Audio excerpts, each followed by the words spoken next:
Hello and welcome back to The Pisky Trap, a series where we explore the folklore, history and legends from across Devon and Cornwall. It's great to be back for this first episode of 2025. Hope that you're all well and you're having a good start to the year so far.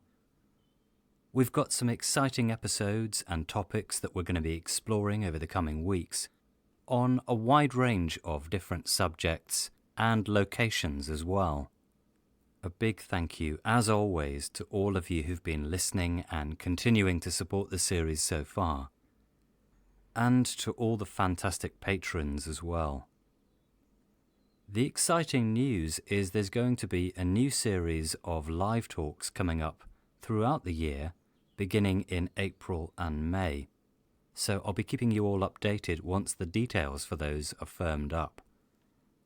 That's pretty much it for news at my end, so we're going to crack straight on with the episode.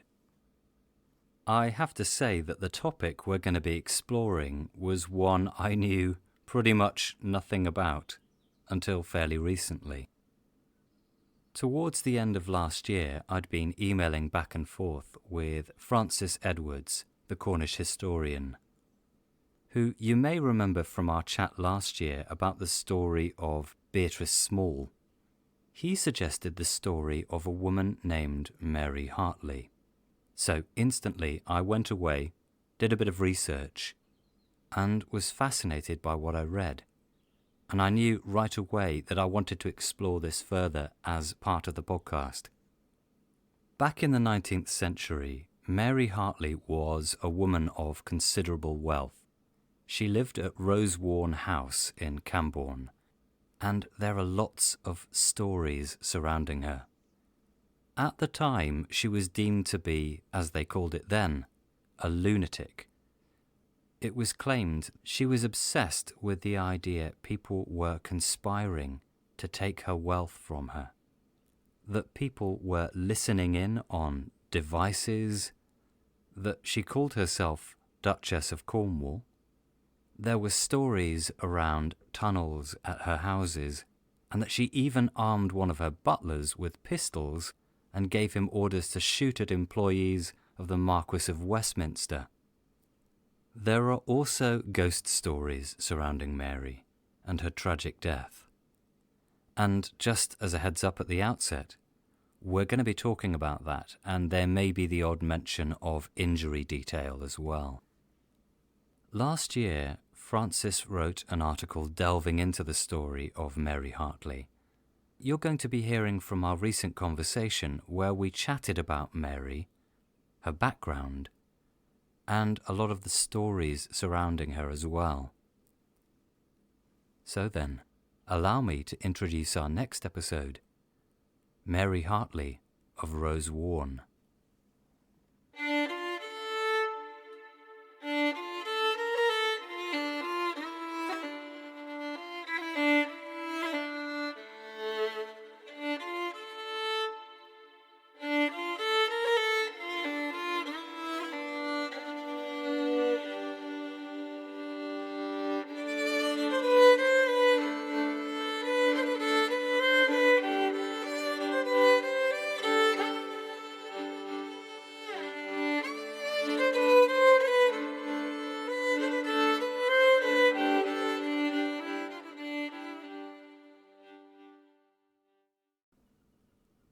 We find that Mrs. Mary Hartley is of unsound mind and incapable of managing herself or her affairs, and has been so since the 31st of October, 1834.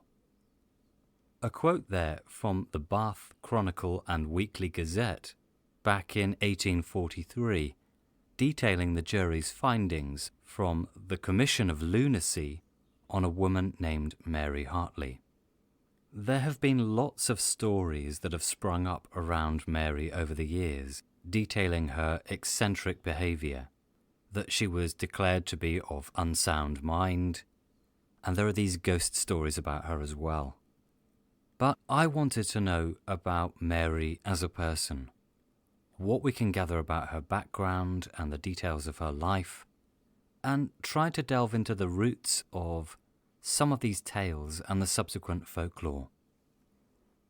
It seems that Mary was born in 1791, the daughter of William Harris, and both William and his father Thomas had invested in the mining in and around Camborne and met with a lot of success, becoming very wealthy from it. Mary's grandfather Thomas came from a prominent Devon family, the Harrises, and it looks like by the 1740s he'd purchased the manor of Higher Rosewarne, and in 1768 also bought the manor of Rosteig over on the Roseland. In the early 1800s, his son William Harris built Rosewarne House in the neoclassical fashion of the time. And when he died in 1816, Mary inherited Rosewarne, and then when her uncle passed away, she also inherited Rosteig, which became her summer residence. So Mary then becomes a woman of real wealth, with these 2 estates in Cornwall, as well as a house on the Crescent in Bath and in Grosvenor Square in Mayfair in London. When it comes to Rosewarne, it's interesting because it seems that there was an older manor, Rosewarne Wallace, or Lower Rosewarne, dating back to the 16th century, and that's on Tahidi Road in Camborne, and that actually has its own ghost story attached to it. And that was covered in a podcast episode by the Cornish Bird, so I'll pop a link to that in the show notes if you're interested. As for Higher Rosewarne, the house where we know that Mary lived, there too you hear stories that the place is haunted. There are also rumours of secret tunnels that are said to be beneath the house. Naturally, I wanted to find out more about Mary, about Rosewarne House, as well as the truth behind some of these stories.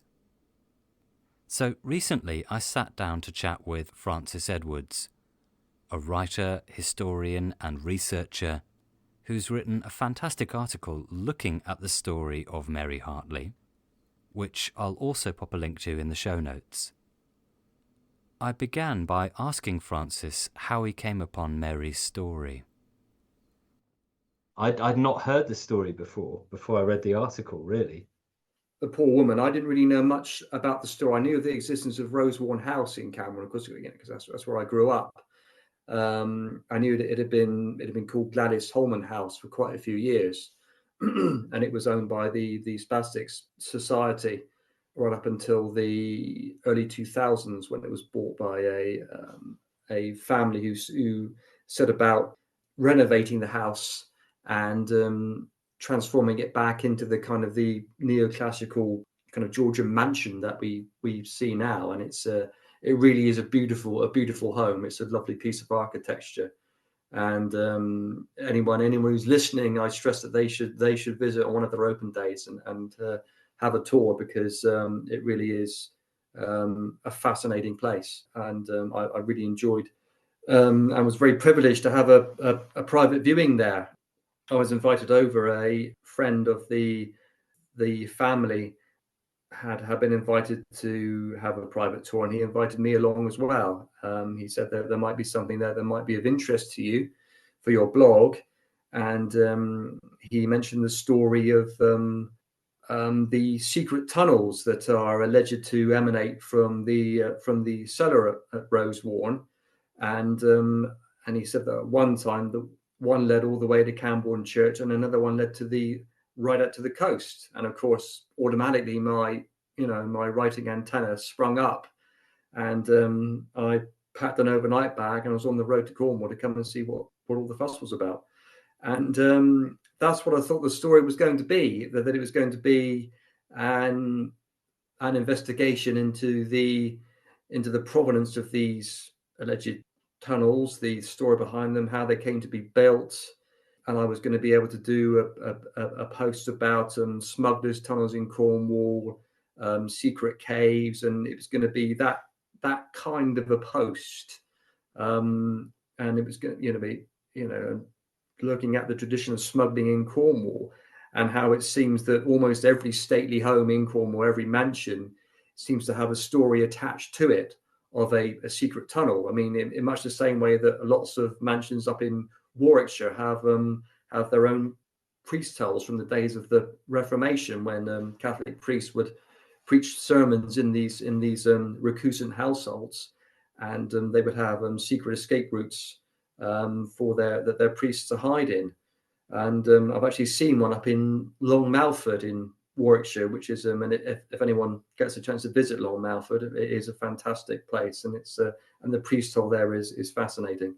So that was where I was going with the story. And it was only when I arrived and I was told that the tunnels were built at the behest of the owner of Rosewarne, a lady called Mary Hartley, and that they enabled her to travel to Camborne Church unseen by the population of Camborne. And I think as the crow flies from Rosewarne to Camborne itself is just under a mile. And I'm thinking that's an incredibly impressive tunnel. Even in the days of the Industrial Revolution, and there being lots of people in Camborne who would know how to dig and build tunnels that were safe and secure. Even so, that is one hell of a piece of engineering. And of course, it was a shame when I arrived there. I've been told that the tunnels had all been bricked up in the names of safety years ago, which was a bit of a letdown. But I was allowed to go into the cellar, and if anyone is planning to visit Rosewarne, I'm afraid that the cellar is closed to the public. So if you want to see it, you'll have to look at my photographs on the internet that I've got on my post. But the cellar was huge. I got some great photographs, and I was told that Mary Hartley had been declared insane in 1843. She was a incredibly wealthy Cornish heiress. She had inherited from her dad and her uncle the manor of Rosewarne. She inherited Rostig in Gerrans, and she had property in Mayfair in London and the Crescent in Bath. And I think in 1901, her estate was estimated in today's money at £11.5 million, which gives you some idea of how much money was around in the mining industry then, which is what her family's fortune was based on. She was incredibly rich, I was told, and she was also incredibly eccentric, and she styled herself the Duchess of Cornwall. It was self-styled, and she travelled about in a coach and horses, emblazoned and festooned with these eccentric, overly ornate coats of arms. She decorated her houses like she was a French monarch pre the Revolution. Her servants were always, dressed in the finest livery. She threw money at anything, and I think she was also quite a willful and independent woman as well. She knew her own mind, and in 1843 she had been declared insane and unfit to run her estates. And from 1843 until 1868, she had moved in between Rosewarne and Rostig as a kind of a symbol of Cornish gentility, but without any kind of real power or authority herself. All her estates were held by the Court of Chancery. There were two Chancery appointees taking care of her estates, as it were, and she had no real authority left. And sad to say, in 1868, in her room upstairs in Rosewarne, and whether by accident or design, nobody really knows, Mary Hartley burned to death, which was quite shocking when I was told that. And but in between her being certified insane and her dying, she'd apparently had these tunnels dug, so that she could visit Camborne Church unseen. And this kind of myth of this kind of mad woman in the attic kind of generated its own story over the years. And when I spoke to a few former employees of Gladys Holman House, who worked there in the 70s and 80s, one of whom was my aunt. They told me that at the house they'd seen things, possibly supernatural things. They told me that they'd seen the ghost of Mary Hartley, a very unhappy figure. And one former employee had actually claimed to have walked the tunnel itself from Rosewarne to Camborne Church one day. And I'm thinking, well, all that's very interesting, but the story for me was in the nature of Mary Hartley's insanity, and how insane people, or allegedly insane people, were treated then. And I became aware that after Mary Hartley died, and her son, who had also been declared insane in 1843, died, that there was a massive inheritance case that lasted for about over 10 years, until a man called Lucius van Grooten was awarded the estates in 1907. I was thinking about the nature of madness, the nature of how insane people were treated in the Victorian era, and I know that to our minds they weren't treated particularly well. And I thought that maybe there's a story there. So I investigated the Mary Hartley's hearing. I read up on how lunatics were treated, the legal process, as it were, for lunatics, how they came to be, how their estates were looked after, and all that kind of thing. And that's where the story grew, and it kind of became something very different to what I had kind of envisaged, and maybe perhaps what the owners of Rosewarne had been expecting me to write, because it's nothing what they expected at all. And that's where the story came from, really. Yeah, it was as so often the story began as one thing and ended up as something completely different.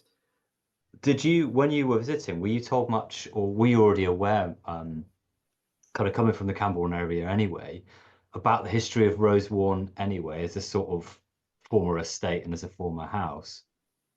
Yes, yeah, I was. I mean, we used to walk around it when I was growing up with my family. You could actually walk around the grounds. This is after Gladys Holman House had closed, and before it got redeveloped. But it was incredibly run down. The windows were boarded up. It was the grounds were overgrown. It was kind of falling apart. And at the time, because everything, things were happening in a similar way in Camborne as well, it felt to me, with Holman's closing, Crofty closing, all that kind of thing going on at the same time. It was kind of, in a way, sadly fitting as to how Camborne was looking at then. But now that it's almost like the regeneration scheme of the town, and the promise that Crofty is going to reopen, hopefully soon, fingers crossed, and the fact that Rosewarne is now open and has kind of been restored to its former glory is pleasing, really. I was obviously aware of the townhouse, but the actual story of Mary Hartley, not so much. It was almost like a kind of a myth, that the house was haunted by the spirit of the woman who had burned to death there in the 1860s, and she was mad, and she had these tunnels dug and all these kind of things, and but again, that story was kind of well known, but what had never been questioned, or the question had never been asked, was Mary Hartley actually insane? Was she mad, or were people who commissioned the lunacy inquiry in 1843 looking to gain from her and her son being declared mad? And that was where the kind of story dragged me, really. Am I right in thinking that, I guess, like a lot of sort of estates and big houses, if you like, in Cornwall, that there was an estate going back quite a way in history before the house that's now there? There was, yeah. It was there's two Rosewarne manors. There's if memory serves, it's the where Rosewarne is now was Rosewarne Wartha, or Higher Rosewarne, and just around the corner on Tahiti Road is Rosewarne Wallace, Lower Rosewarne, and that still has the character of a Tudor mansion that was owned by a well-to-do family as well, and that has its own colourful history of that's also haunted as well. But Rosewarne Manor was bought by the Harris family in the early 1800s, and it must have looked like what Lower Rosewarne looks like now, is a kind of a Tudor mansion house. And if you go out to the back of Rosewarne Manor now, you can actually see some of the old buildings and some of the old brickwork is still there. And it's almost as if this kind of Georgian neoclassical house has been kind of built over the top of this by the Harris family. I think it's because the Mary Hartley's father actually, he had made a fortune from mining, and I think he wanted a kind of a pile to rival the Tahiti Bassets, and of course to rival his brother, who of course inherited the Rostigue mansion at Gerrans, which was already an incredibly fine building, and he set about developing Rosewarne and becoming the place that we see today. But of course, and as to the story of the tunnels, there were mines open there from the late 1700s, some mine shafts, and it must have looked very different and very industrial, not the kind of peaceful, tranquil place it is now. And it's been undermined and underworked for several hundred years. And I think from back in the 1950s, parts of the garden and parts of the driveway were always falling in and revealing these tunnels, which of course give credit to the story of Mary Hartley's tunnels as well. But as to the question, did Mary Hartley commission tunnels to be built to enable her to take her to church? No, absolutely not. There's no real basis for that whatever. I mean, I spoke to the church warden at Camborne Church, and David Thomas, who was formerly the archivist at Crescent Kerner, and he's been a member of Camborne Church for 50 years. He's been the church warden for the last 10 years, and he's never come across any evidence of a tunnel from Camborne Church, nothing at all. And if anyone's going to know and is going to tell you straight, it's going to be him. So no, sorry to say. It does make sense in terms of if you've got old mining shafts and tunnels nearby, it's sort of an easy thing to put two and two together and kind of go, that's where the sort of...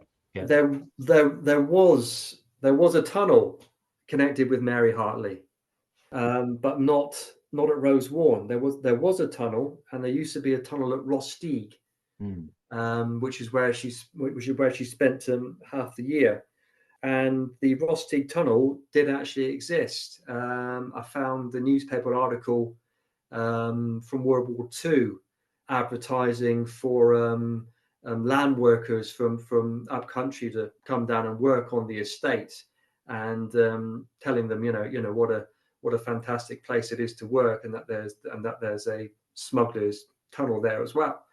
I thought, okay, so I got in touch with the current owner of Rostigue, who confirmed that yes, there once was a tunnel. The previous owners had left it open until they got word that their children, who could walk from Rostigue to the coast, which is only across a couple of fields, were word for the safety. So in the end, they had it bricked up. But when Mary Hartley owned Rostigue, the story in inquiry into her insanity, one of the people who worked at Rostig actually said that she employed workmen to work on the grounds of Rostig and to dig up all the grounds, searching for a tunnel which this man claimed she believed her enemies were creeping into her house at night and planting listening devices and all manner of crazy things so that they could steal her wealth from her. And he cited this at the lunacy hearing. And when Mary Hartley was questioned, she said she absolutely rubbished it. She said, I employed the workmen because I had heard of an old story of, and her actual words were something about a subterraneous cavern under the grounds that the workers on the estate had actually told her about, and she wanted to find out where it was. And that I think over the years, because it's too good a story not to have or not to attach to a mansion, it's kind of been transferred from Rostig to Rosewarne as well. And tied in with that, another rumor about Mary Hartley was that she hadn't attended church since 1830. And of course, if you don't see someone in church, you conclude that they're not in church, and therefore they don't go into church. But of course, if she had a tunnel built from Rosewarne to Camborne Church, how would you know she's going to church? And of course, that kind of all got kind of mishmashed together with the story of the very real tunnel at Rostig, and kind of pinched by Rosewarne really over the years. But it was good to find that out and kind of quash the Rosewarne tunnel theory. But yeah. We then went on to talk about Mary's early life, what we can gather about her personality, and her relationship with her husband, Winchcombe Henry Eyre Hartley. Do we know much about Mary's early life? I think you wrote in the article that she's born around, is it like 1791 or something like that? Yeah, born 1791. I think 1819. She wanted to marry a gentleman from Penzance, but her family forbade it, and shortly after that, she eloped with Eyre Hartley, and they were actually married at the French embassy in Paris, which I think you can. So she was obviously willful, independently minded. She knew what she wanted, and she was prepared to go with, not to the ends of the earth, at least to Paris to get it. But this, of course, counted against her. I mean, to be independently minded and willful and a bit eccentric can, of course, be turned on its head. And as you read the story of her hearing, I think one person out of hearing said that she kept a box in her house with which she claimed enabled her to listen into the foreign embassies of various countries. And the man said, no one in their right mind would do this. And when asked about it herself, Mary Hartley simply snapped back, "I never meant that. It was only a joke." So it's how things get twisted. So you don't actually hear much of her voice. It's only from second and third. It's only at the actual inquiry into her sanity that you actually hear her speak, and you only hear her speak at the inquiry after 4 days of submissions of evidence from all the people who wanted to have her committed insane. 4 days later, the 18-strong jury finally decided it might be a good idea to hear from the poor woman herself, and all decamped to her house in Mayfair. And I don't know what they were expecting, whether they were expecting a drooling paranoiac who believed that everyone was after her money, or a kind of a raving lunatic. But the Mary Hartley that we get in the newspapers is lucid, erudite, and quite short-tempered as well. The head of the inquiry, Francis Barlow, he certainly felt the sharp side of her tongue on more than one occasion when he was questioning her, and she she gave him pretty short shrift, which was very good to read, but quite sad in a way as well, because you kind of knew that no matter what she said or what she did, she was going to be declared mad. Yeah, it was a shame. I think I don't think she was insane. I think she was probably eccentric. She was probably willful. I think she probably had far too much money, and she didn't quite know what to do with it all. But was she insane? No, probably not. Was she capable of managing her estates? She probably needed assistance, but she didn't need to be a ward of chancery and have two people control A, her estates, and B, her life. And it's one of the greatest tragedies of the story is that the people who commissioned the inquiry into her lunacy, one of them was actually her stepson, and another one was a relative of her estranged husband's first wife, and they commissioned the inquiry, I think, with the view to controlling her wealth themselves, because when Mary Hartley and her husband had separated, of course you couldn't get divorced in those days. She had written the Hartley family out of her will, and this, of course, didn't sit well with the Hartley family. So I think that they conspired to get their hands on her wealth any way they could, and one of the ways they could do that is to take her eccentricity, her flamboyance, her kind of larger than life personality, and kind of turn it on its head and present it as a kind of a sign of delusion, a kind of someone who's not in their right mind, and have if not committed, then certainly become a ward of chancery, and get at her money that way. And that's what they succeeded in doing. That's one tragedy. The second tragedy is that her Harris family, her blood relatives, did absolutely nothing to stop this inquiry.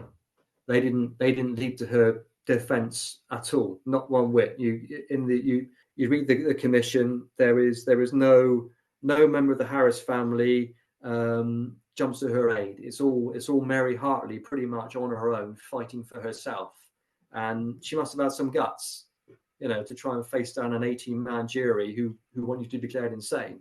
Give her credit, but not one of her family did anything until after her death, and until after her son died in 1894, and then they kind of crawl out of the woodwork with their genealogical tables, their claims of inheritance, all this, and then this massive inheritance trial just goes on and on.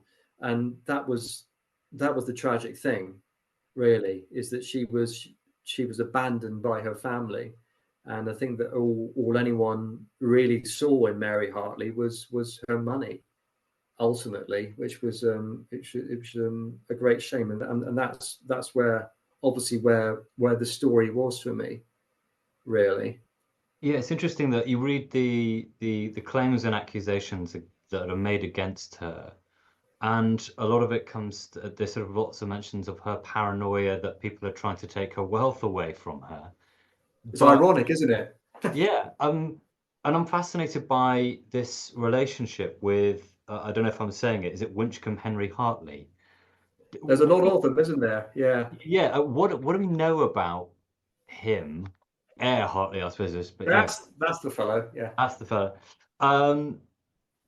What do we know about him? Because you wonder how much he's really at the root of this, and whether there's sort of after their sort of deed of separation, whether a lot of this is to do with him conspiring with other people in order to kind of retain or gain wealth out of this. He's a silent partner in 1843, if you like. We know that he was quite a bit older than Mary. We know that he'd been married before to daughter, I think, the Duke of Scarborough. I have in my notes in front of me, and obviously he was rather wealthy himself, but he wasn't aristocratic wealthy, if you know what I mean. And he'd have 5 children by his first marriage. He was a widower, I think he saw in Mary a good match in that respect. He saw a younger, wealthier wife. He saw someone who could perhaps look after him in his dotage, and he saw, he also saw, land and riches for himself too. And when they separated, Mary altered 1825. It was Mary altered her will so that none of the Hartley family could inherit. So her Mary's stepsons and stepdaughters by Eyre Hartley's first marriage were written out of this vast inheritance. And Eyre Hartley himself, he received an annual payment from Mary's estates, but that's all he got. And we don't know how bitter he was about this, but he left the country shortly after they separated, and his son by Mary, William, grew up never knowing him, and the level of influence he has on his son, who instigates the lunacy hearing against her, we can't really tell. We don't know, but you kind of sense his influence somewhere in the background. You really do. As to his character, we only have what Mary Hartley said about him, and what Mary Hartley said about him is the same as what Eyre Hartley said about her. She was willful. She treated him badly.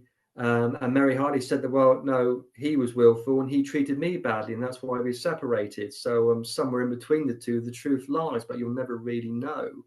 It's a shame, but I think he's somewhere in the background of this affair in 1843, pulling the strings. He really is. Yeah, but we don't know too much about him other than that, really. In the next part of Mary's story, we come to the 1820s, and we're told that 2 men, Sir Christopher Hawkins, an MP with a certain notoriety, the heir to Trewithen and a considerable landowner, and also a man named Davies Gilbert, an engineer and also an MP for Helston and later Bodmin. These 2 men decide that Mary is no longer capable of managing her estates by herself. Well, what I find really interesting is that shortly after this sort of time, their separation in the 1820s, you talk about in the article how Sir Christopher Hawkins and Davies Gilbert kind of claim that she's no longer able to manage her estates properly. And this is where things really start to kind of kick off, if you like. Well, what might have led them to think that she was unable to manage these estates? I think Mary resented having to pay the annuity to Eyre Hartley. There's evidence of that in the archives at Preston Kernow. I mean, the executor of her estates at the time, John Tyack, there's an note says that he paid Eyre Hartley's annuity in the 1830s, and quote, against the wishes of Mary Hartley. So I think that kind of ties into her kind of stubbornness. She'd written the Hartleys out of her will, and he was a Hartley, so why should he be getting any money from me? And I think that's where all that kind of separation, the fact that Eyre Hartley still had some kind of a claim to her estates, kind of really troubled her, I think, in a way. And that's when she began to write to lawyers about plots, about her wealth being taken from, and she began to behave, if not oddly, then certainly eccentrically. And I think that Hawkins and Davies Gilbert may have been right to employ someone whether she liked it or not, to help her out on her estates. But of course, how much? I read somewhere that in a newspaper that Tyack was selling the all the deer from the Rostig estate in the 1830s, and of course, well, okay, great, but where's all the money going? How much is being skimmed off the top? You have to ask this question because he's managing the accounts, not Mary. So yeah, I think the separation, the bitterness with that, and in as much that it wasn't a clean break for both of them, really set the ball rolling towards 1843, and then after 1843, she kind of lives it's a kind of a quiet, undocumented life. She kind of moves between Rostig and Rosewarne with her son, and we'll come to him. But there isn't really much, about her life after that. She was just a kind of a figurehead of the estates, but all the real money and power lay with the representatives of Chancery, who controlled the wealth and the land.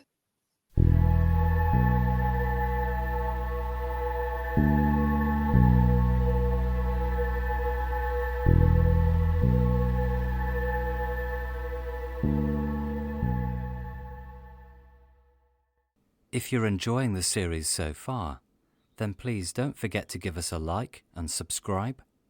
Maybe consider leaving a review. All of that really helps. This podcast is completely independent. It's funded entirely by myself and through listener support.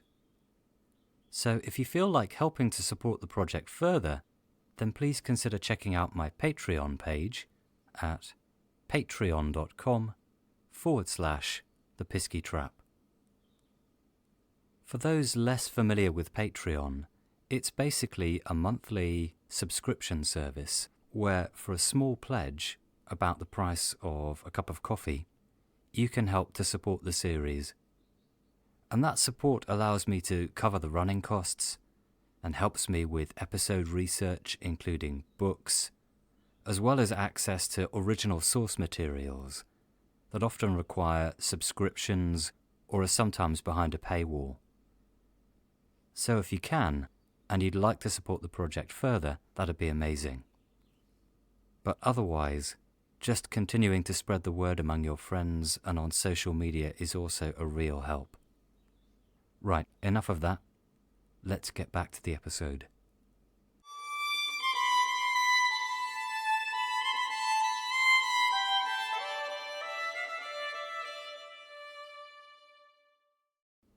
Next, we come to the events in 1843, where there's a hearing by the government's Lunacy Commission, as it was then known, to investigate Mary's state of mind. There was an article in the Devizes and Wiltshire Gazette back in December of 1843 entitled Commission of Lunacy, which reads, "A commission de lunatico inquirendo is sitting in London on Mrs. Hartley, the wife of Winchcombe Henry Hartley, Esquire, of Rostig and Rosewarne, Cornwall, and a lady who resided 2 or 3 years since in the Royal Crescent. Her leading delusion seems to be that she is the subject of combination and conspiracies on the part of all the persons living around her, or in any way connected with her." Mr. Rowe, in the course of an address which lasted 6 hours, said, "At all times she exhibited self-will and eccentricity, such as is usually observable in rich heiresses and only children." Apparently this provoked laughter. "She had been much indulged in early life, and hence, perhaps, the temper she unfortunately betrayed, which led to her separation from her husband in 1824. In 1836, it became manifest that Mrs. Hartley's intellect was impaired, and she removed to Bath, when she inherited the unfortunate idea that she was the subject of combination and conspiracies, and that parties residing in the neighbourhood combined together to injure her property and interfere with her liberty. They would also find that she laboured under this hallucination down to 1839, and that she removed from Bath to Grosvenor Street, and subsequently to Park Street. At all these places, she imagined the neighbouring houses were fitted up with acoustic apparatus, and that the inhabitants were constantly holding her under their surveillance, and indulging in threats and menaces towards her. In 1836, she visited her Cornwall estates and caused a trench to be dug around her mansion, which she declared was for the purpose of discovering the subterranean passages by which the conspirators entered her house.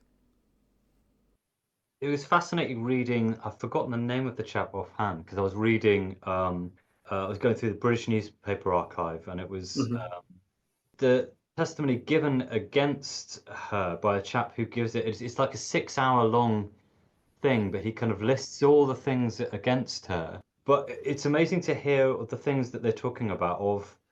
She believed that there were sort of people with listening apparatus and things. Listening devices, yes. Yeah.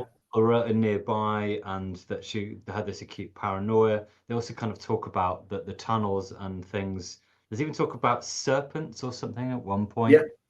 It's obviously, we've got this sense that she's quite sort of maybe strong-minded, quite willful, and maybe seen as a bit eccentric. But you wonder at which point a lot of these things get piled on in terms of these accusations, of, especially around the sort of the specifics of the listening apparatus and things like that are talked about in Chancery. It's Chinese whispers, isn't it? It really is. It's, I mean, I know what you mean. Yeah, I mean, a 6-hour speech, and then 4 days of other evidence, but before they actually hear from Mary Hartley herself is amazing, really. But those were the laws at the time. But yeah, it really was Chinese whispers, and the bit about the box, as I mentioned, that she was able to communicate with ambassadors in various countries, and she said herself, well, I only meant it as a joke. And the other one, I think, was that she refused to hold any coin that had the Queen's head on it. That may have only happened once. She may have only said it as a kind of flippant remark or a little aside, but of course it kind of steamrolls into this. Well, she's starting herself as the Duchess of Cornwall. She said that that the Queen isn't really the Queen. Lest we forget, Queen Victoria had already had 3 attempts on her life by 1843. Let's be a bit careful here. Maybe this woman is genuinely dangerous to the monarchy, rather than just a harmless eccentric who's got a bit too much money and a bit too much time on her hands. Who knows? But it was quite sad to read, really. I found it quite, I wouldn't say moving, but it was a bit pitiful to watch how a woman who obviously, who was obviously keen on opening her mouth and saying things and making quite tart comments, these things could be flipped so easily by people who wanted to manipulate her. And of course, these people at Mary's hearing who kind of submitted evidence to her, they had no real reason to be her friend. I mean, one butler who submitted evidence, Mary had sacked him 2 weeks previously. Of course, he wasn't going to give her any favors. Why not? He was out of work. So of course he's going to say that Mary had given him pistols to shoot the servants at the Marquis of Westminster's mansion or whatever it was. And another man, a lawyer, said, she'd written me hundreds of letters. She was clearly insane. Well, of course a lawyer doesn't want to be bothered by people who have cases that no one can hope to win. And the tax collector didn't like her because she refused to pay the money to Mary Hartley. Well, of course, a tax collector wants an easy life. He wants to collect his money easily and go about his day. But of course, Mary Hartley wouldn't let him. So all these people who spoke against her had something against her, and it was quite shocking, really. Yeah. As a result of this hearing, having heard speeches made from the council on both sides, the jury retires before returning to give their verdict that we find that Mrs. Mary Hartley is of unsound mind and incapable of managing herself or her affairs, and has been so since the 31st of October, 1834. This meant that Mary, rather than being placed in somewhere like an asylum, she would become what was known as a chancery lunatic, which meant her money and her property would now be under the protection of the Lord Chancellor. What's intriguing to read is that literally, the day after Mary is declared to be of unsound mind, another investigation is held, looking into her 20-year-old son, William, and he is also judged to be of unsound mind. Once she is declared to be of unsound mind, am I right in thinking it's pretty much the next day that her son, William, is also declared to be of unsound mind? Yes. The poor man did not have a hope. He really didn't. As I put on my post, put yourself in his shoes. I mean, he was quite cosseted by Mary. He didn't have any. He had few playmates of his own age. She kind of shielded him from the world. She probably fed him her own tales about these plots against her wealth. She had probably poisoned his mind about his kind of Hartley half relatives, and now here he is, 24 hours after his mother's been declared insane. His world's just been turned upside down. Everything you've been told is true is untrue. Everything you've been told is the truth is now a lie. Your mother's insane, and your own half brother is looking to have you declared insane as well. I mean, you've got to be one tough cookie to fight your way out of it. And sadly, William Harris Hartley, he was not made that way. I think a newspaper commented that his intellect had failed. I don't really know what that means, and I'm not going to try and psychoanalyze the man now, but he was not. I think the kindest thing you can say about him is that he was not a worldly man, and I think he needed. He probably wasn't insane either in the sense that we mean or was meant in 1843, but he certainly needed help and he needed assistance, and he didn't get that help and assistance. And I mean, he was probably traumatized on the morning that he was declared insane. He was described in the report as traumatic, delusional, insane, possibly suicidal. Well, I mean, I'd be pretty upset too if my mum had just been declared mad and I was about to be declared mad myself. I'd be in a pretty horrible state of mind, I think. But he lived on. He lived until 1894, and you can kind of sense the vultures circling around him. He became a kind of a object of curiosity in Camborne. I think he was a bit of a throwback. 1890s, 1880s Camborne was a modern, fully industrialized town. I mean, it looked like the Camborne of the 1970s and 1980s in a way. You had the Holman's Works, you had Crofty, all those areas open. You had the School of Mines, you had the library was open by then. All these things were around then. So Camborne in the early 1890s would have looked pretty familiar to us now. And yet here you have this guy who was, I think his weight swelled to about 300 pounds at one point, being driven around the town in a coach and horses in a white silk hat, dressed in old style Georgian finery, and he was I think he was a keen musician. He was certainly seen a lot of concerts, but it kind of seems he kind of seems an old throwback to how Camborne would have looked pre the Industrial Revolution, but at the same time the man in charge of the estates, the Chancery representative, Townley Parker, was, if not so much bleeding him dry, then certainly living very well from his association with William Hartley.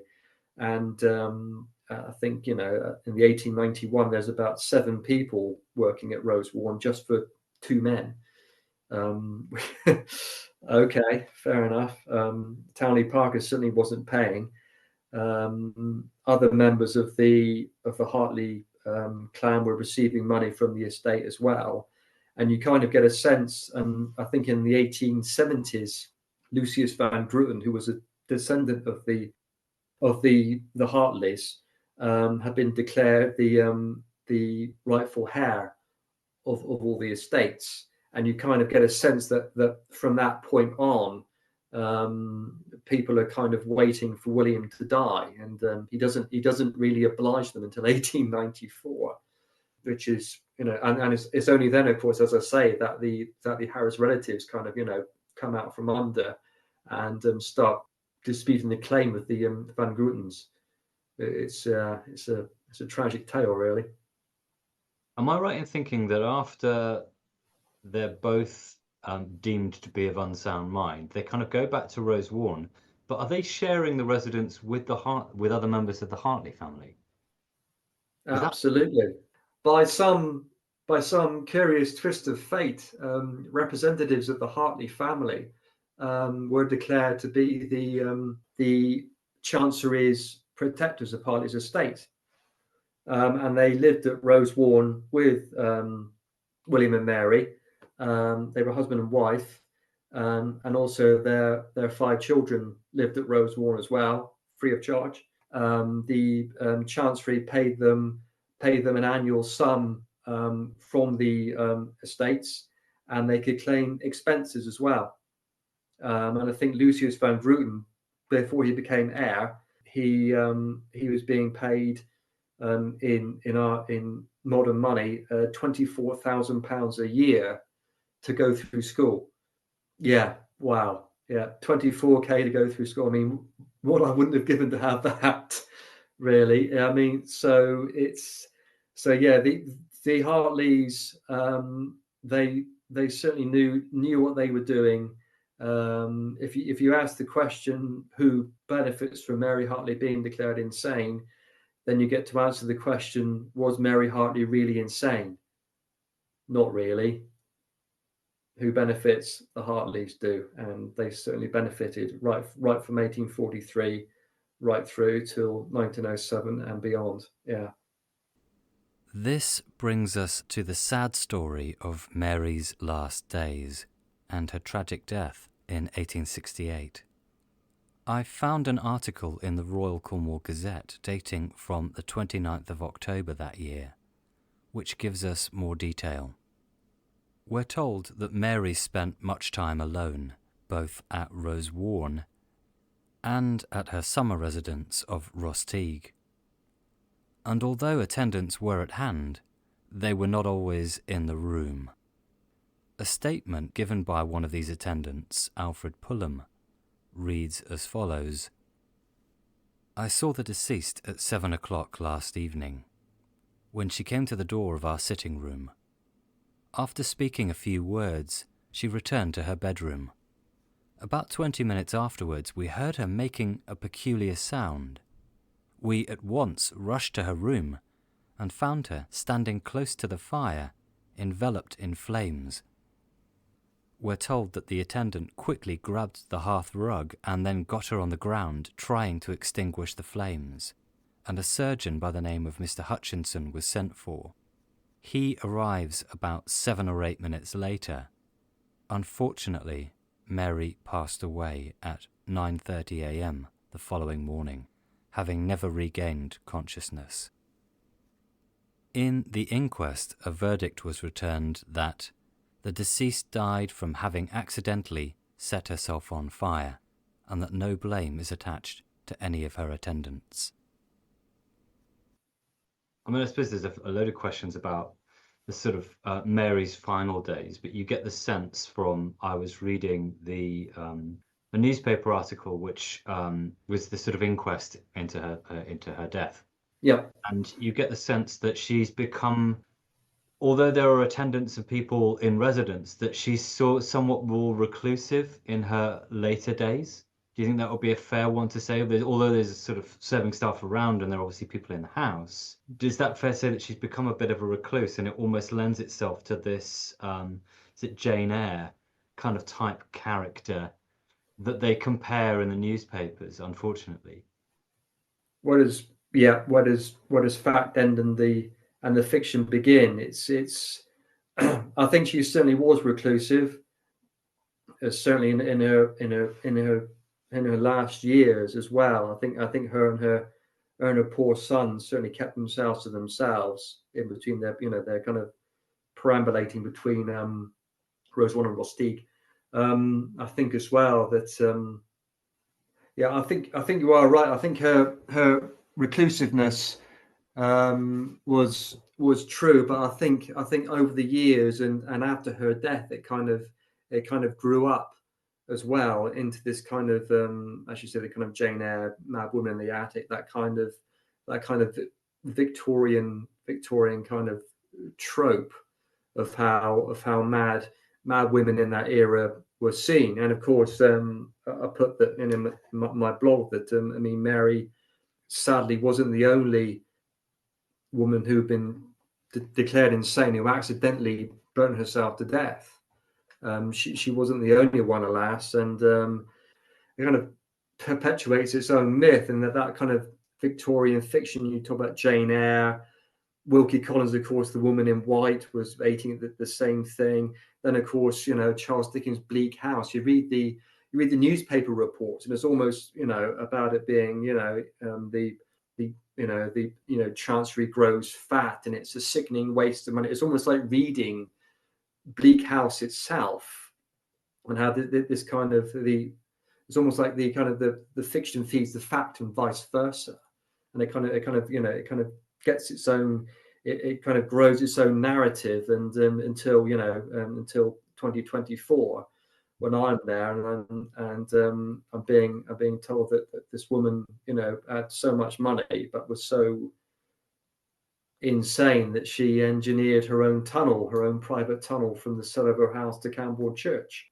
And there we go. It's fascinating, really, but a bit sad as well. Yeah.